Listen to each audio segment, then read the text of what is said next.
Hello guys, once again we will see in this video a very important theorem which is called central limit theorem. तो पिछले वाले video में हम लोग देखे कि नॉर्मल प्रोबेबिलिटी डिस्ट्रीब्यूशन ग्राफ कैसा होता है, ऐसा दिखता है जो कि सिमेट्रिकल होता है काफ़ी, है ना। और यहाँ पे मीन मीडियन मोड सारे इक्वल होते हैं, ठीक है।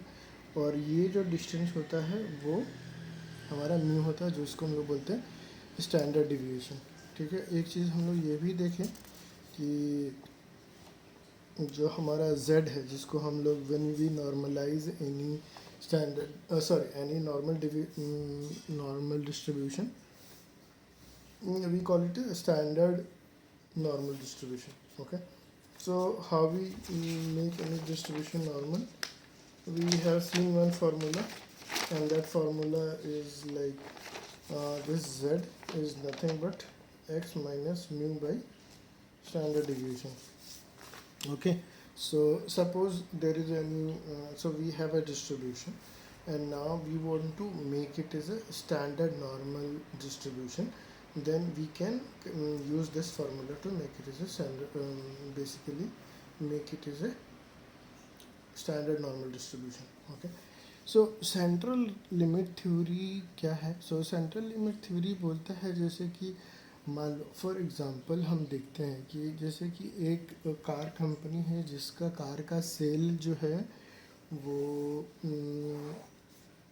सो बेसिकली वो से सपोज कार का जो सेल है डिफरेंट, उसके बेसिकली डिफरेंट मॉडल्स बोल सकते हैं। उसे सपोज मान लो हम टाटा का पकड़ते हैं। Tata has multiple models, so like Tata Nexon है, हेक्सा है, बहुत सारे मॉडल्स है, right. So if we say suppose we pick few cars and we wanted to see what is their distribution like, right. So say suppose इसका distribution आया, ऐसा आया, it means that this is not a normal distribution, ठीक है। Normal distribution नहीं है। So normal distribution के लिए ग्राफ सिमेट्रिकल होना चाहिए और मीन मीडियन मोड एक ही जगह पे लोकेटेड होना चाहिए, बट यहाँ पे नहीं है, ठीक है। अब एक जगह और है, मान लो कि हम जो वो वाला डाइस वाला बात किए थे 1 2 3, सबका जो आने का जो चांसेस है 1/6 है। So they are uniformly distributed, right. तो they are uniformly distributed, so there the probability distribution is not a normal standard or even not a normal distribution, right.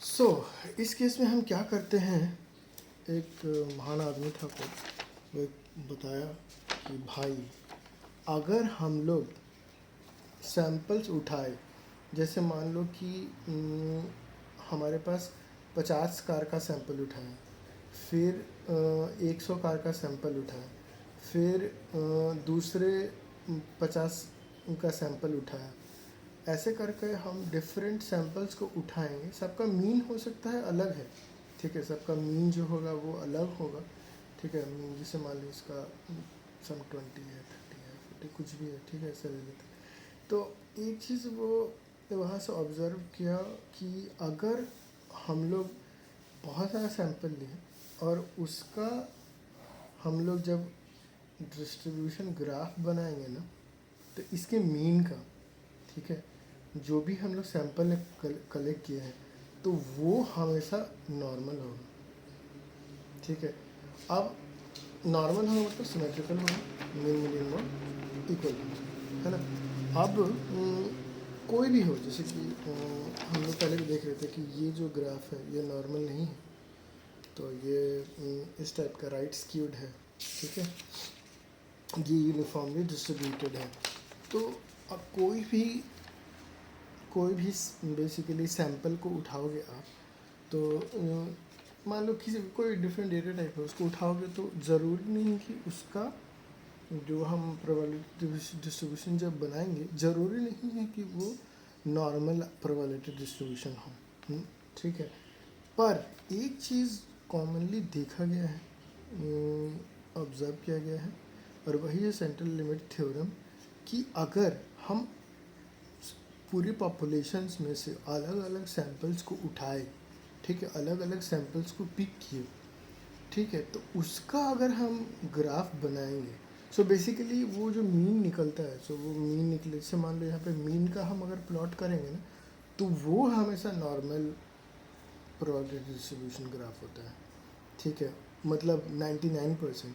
कुछ ऐसे होंगे जो नहीं हो सकता, बट उसका एक्सेप्शनल केस है, बट ये हमेशा ही देखा जाता है कि अगर मीन का आप ग्राफ बनाओगे डिस्ट्रीब्यूशन, तो आप देखोगे कि वो हमेशा ही नॉर्मल अगर नॉर्मल प्रोबेबिलिटी डिस्ट्रीब्यूशन ग्राफ होता है, ठीक है। तो इसका क्या मतलब है कि हम लोग को जैसे स्टडी, सो बेसिकली अगर ग्राफ नॉर्मल प्रोबेबिलिटी डिस्ट्रीब्यूशन होता है तो हम लोग को स्टडी करने में इजी होता है, ठीक है। तो ये देखा गया कि डिफरेंट, जैसे कि एक और एग्जांपल ले सकते हैं हम लोग, जैसे कि height of, again height of people, right? Height of male in our society in one city. Okay, so in India, suppose we want to talk about height of a male person in India. So to study that, what we can do is like, अगर अलग अलग, अगर जैसे मान लो कि कोई state से केरला उठाओ, या फिर अगर उधर के स्टेट्स उठाओगे, आप क्या बोलते हैं, वेस्ट की तरफ या ईस्ट की तरफ, तो आप देखोगे कि जो मीन है, जो मीन ऑफ, अगर एक आप उधर से सैंपल उठाए कुछ लोगों को, तो मीन अलग अलग आएगा, ठीक है। लेकिन अगर इन्हीं सब सारे मीन का अगर आप वो प्लॉट करोगे, ग्राफ प्लॉट करोगे, तो देखो कि वो नॉर्मल होगा, ठीक है। तो यही है सेंट्रल लिमिट थ्योरम, और कुछ नहीं है। सो ठीक है।